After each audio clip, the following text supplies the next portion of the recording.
জাতীয় স্মৃতিসৌধে মহান মুক্তিযুদ্ধের শহীদদের প্রতি শ্রদ্ধা জানালেন বিএনপির ভারপ্রাপ্ত চেয়ারম্যান তারেক রহমান। তাকে স্বাগত জানাতে সকাল থেকেই নবীনগর এলাকায় ভিড় জমান নেতাকর্মীরা। দীর্ঘ ১.৫ যুগ পর প্রিয় নেতাকে কাছে পেয়ে উচ্ছ্বাস প্রকাশ করেন সবাই।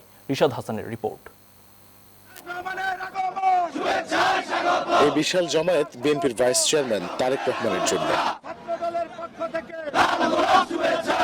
মহান মুক্তিযুদ্ধের শহীদদের শ্রদ্ধা জানাতে আসবেন দলের প্রধান।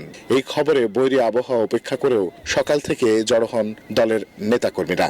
আজকে স্মৃতিসৌধে তিনি শ্রদ্ধা নিবেদন আসবে, তাতে আমরা সাভার আশুলিয়াবাসী খুব খুশি এবং ওনাকে আমরা আজকে স্বাগত জানাই।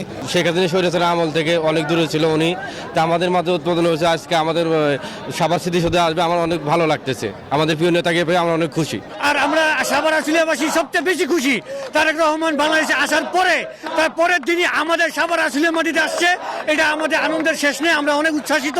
তারেকদের নেতৃত্বে ভবিষ্যতে বাংলাদেশে কোনো বিশৃঙ্খলা, কোনো বৈষম্য কোনো না থাকে। দীর্ঘ অপেক্ষা শেষে আসেন তারেক রহমান। এ সময় উপস্থিত জনতা ফেটে পড়েন উল্লাসে। স্লোগানে মেতে ওঠে কানায় কানায় পূর্ণ নবীনগর এলাকা। নেতাকর্মীদের এই ভালোবাসায় আরো একবার সিক্ত হলেন তারেক রহমান। আগতরাও জানান, মৃদু শৈত্য প্রবাহ উপেক্ষা করে এই দীর্ঘ অপেক্ষাটা ছিল শুধুমাত্র তারেক রহমানের জন্য। তাই আগামী দিনের রাষ্ট্রনায়ক তারেক রহমান হোক, এই দেশের প্রত্যেকটা মানুষের আশা আকাঙ্ক্ষা যেন পূরণ করতে পারে। অবশেষে আমাদের অপেক্ষার প্রহর শেষ হয়েছে, সে আমাদের দেশে আসছে। তার আশাতে আমরা অনেক আনন্দিত। যদিও আমরা সারাদিন অপেক্ষা করেছি তার আসার জন্য, বিলম্ব হলেও আমরা তাকে পেয়েছি, দেখতে পেরেছি।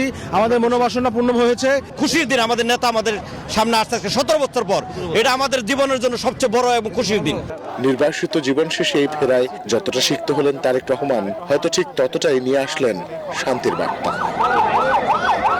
সকাল থেকে এখন রাত, এই দীর্ঘ সময় নেতাকর্মীদের যে অপেক্ষা, সে অপেক্ষা শুধুমাত্র তারেক রহমানের প্রতি ভালোবাসা থেকে। তারা বলছেন, তারেক রহমান যে অহিংস রাজনীতির বার্তা ছড়িয়ে দিয়েছেন, সেই বার্তা তারা ছড়িয়ে দিতে চান সারা দেশে কোটি মানুষের মাঝে। সাভার জাতীয় স্মৃতিসৌধ থেকে রিশাদ হাসান, নিউজ 24, ঢাকা। নতুন রিন গভীর থেকে পরিষ্কার করে কাপড়কে রাখে নতুনের মতো উজ্জ্বল। নতুন রিন অ্যাডভান্সড পাউডার।